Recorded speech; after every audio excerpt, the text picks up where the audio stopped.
สบายดีเลยสวัสดีจ้ะพี่น้องสบายดี FC ทุกคนเนาะในแนวก็เตรียมเนาะเตรียมงานมืออื่นเนาะผูกแขนเนาะเป็นออกแต่ไพ่เนาะพี่น้องผูกแขนร้านเนาะกับจะสแกนสิทายเนาะเห็ดน้ำกระปุ่นเห็ดน้ำกระปุ่นไก่เนาะน้ำยาไก่ต้องฟังเล่ามีไก่กับปลาเนาะก็เจ้านิยมเห็ดเนาะพี่น้องแล้วก็ซื้อกระปุ่นมา20 โลเนาะแล้วก็คือซิมีซีนเห็ดขางัวแล้วลงงัว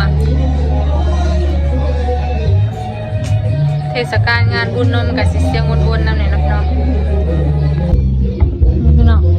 เตรียมงานเตรียมเห็ดน้ำกระปุ่นเนาะน้ำยาซีน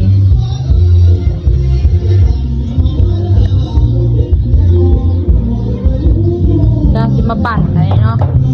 ปั่นเตรียมเห็ดน้ำหนาขึ้นเขาก็เห็ดเลยนะพี่น้องแต่ว่านี่ขึ้นนะเห็ดกับแม่เนาะแม่เขามาเห็ดอยู่เพื่อนยาเนาะเตรียมงานผูกแขนเอากำเอาไพ่กับหลานเนาะมันก็เสียงเพลงคึกคืนเลยนะจ้าเดี๋ยวกระสีมาปั่นนะพี่น้องโอ้โหปลั๊กไฟลายแหงอันตรายแหงปั่นนั้นมันผงแป้งกันเนาะปั่นแล้วนะพี่น้องพริกน้ำหนากันเนาะเดี๋ยวจะหน่อยไปแล้วจะสีมาเขียวเนาะเขายังที่ต้มไก่ก่อนเนาะนี่ก็ข้างหมอเตรียมที่ต้มไก่เนาะเพราะว่าเห็ดน้ำยาไก่นะพี่น้องน้ำยากะทิใส่ไก่กับไก่โบราณพี่น้องคืนนี้เนาะเขาไม่ได้หายต่อเลยนี่มาต่อตอนเสาร์เนาะเดี๋ยวให้ถ่ายเบิ่งนะพี่น้องตอนเสาร์มันนี่กับผมแทนเนาะเดี๋ยวเห็นเรากินตอนเสาร์นะพี่น้องดาสิเนาะอันนี้ก็เล่ไปตัดหลงคนแผ่นนะแม่มาตาเขาได้บอแล้วแบ่งเนาะแบ่งกันมาแบ่งเงาแบ่งตัดเงาตัดสีนั่นตัดเครื่องทานี่มันก็งานก็จะเกี่ยวด้วยเอ็ดกับเป็นส่วนลูเล่นะ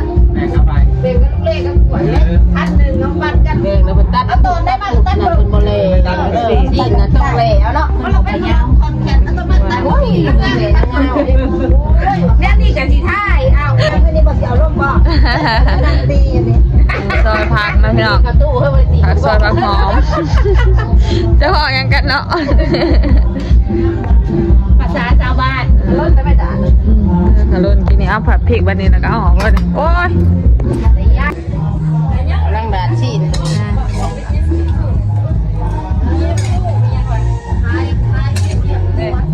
ถามเย็นบ่ว่าลงรถก็ได้บ่ฮอดเขาพี่ลึกดอกออกห้องรถสัก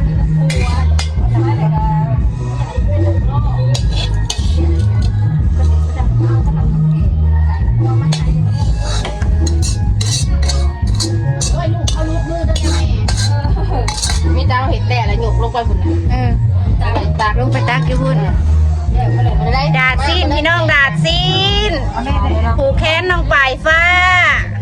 จะตากเสียมาแต่ตากไอ้นั่นคือหนังมะโง่มะงะยังมาไอ้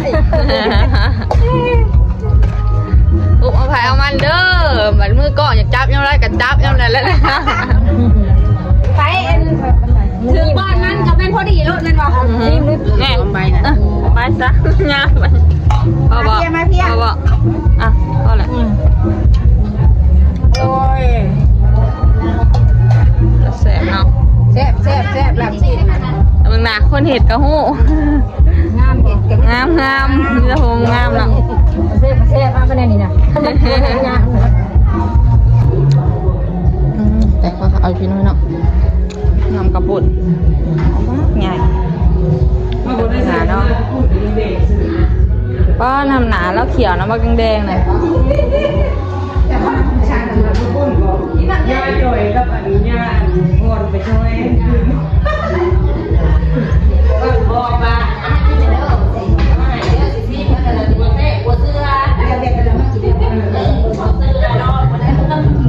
แป้งอยู่พี่น้องย่อขาวถ้าคนมากพี่น้องเอาจังตาขายนะพี่น้องประตูร้านเขา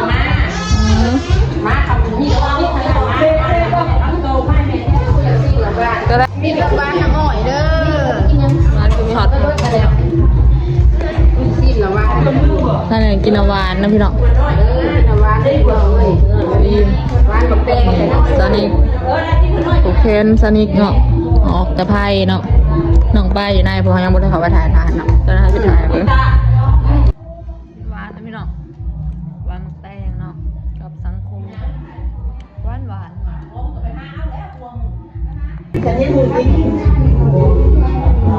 น้องพี่น้องแขนอยู่ในพี่น้อง ใช่แต่ใครแต่นิ่งมาหาพูดหาเรือหรือที่ว่าอะไรมาคนน้อยนะเสียงแค่เอากระเด็นโอ้ยนักด้อยนะกระเด็นนักด้อยมาอุ้มกันบ้างอุ้มมานะคนขาเนาะจะคนอะไรก็ต้องนี่คนอะไรเนาะเดี๋ยวที่นอนนั่นไปเบ่งไว้เลยไปเบ่งอุ้มกระตุกมาไปเบ่งอุ้ยนานเลยมันเลยนะบ้านแล้วเลยนะเดือนหนึ่ง6 เดือน เดือนเป๊ะๆแล้วเนาะพอร้านนางปลายนะพี่น้องค่ะ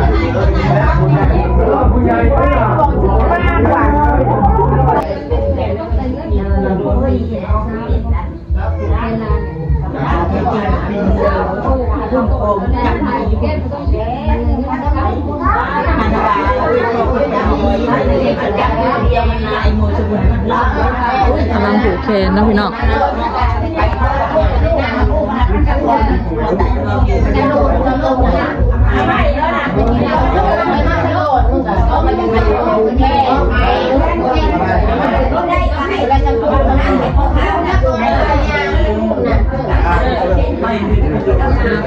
คนน้อยเนาะ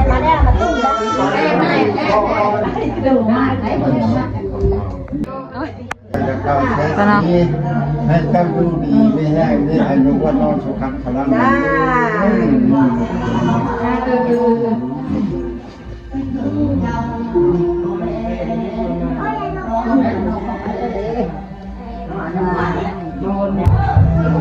กินขาวนะพี่น้อง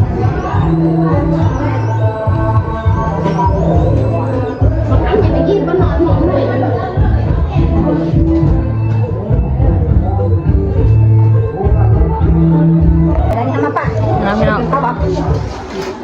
ลูกสาวสนิกน้องปลายฝ่าเนาะผูกแขนเถิดผูกแขนเห็นอยู่ที่แม่เนาะไทย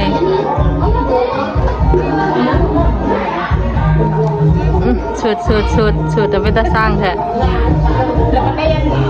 มือแล้วน้องพี่น้องยังน้องเขามาผูกบอก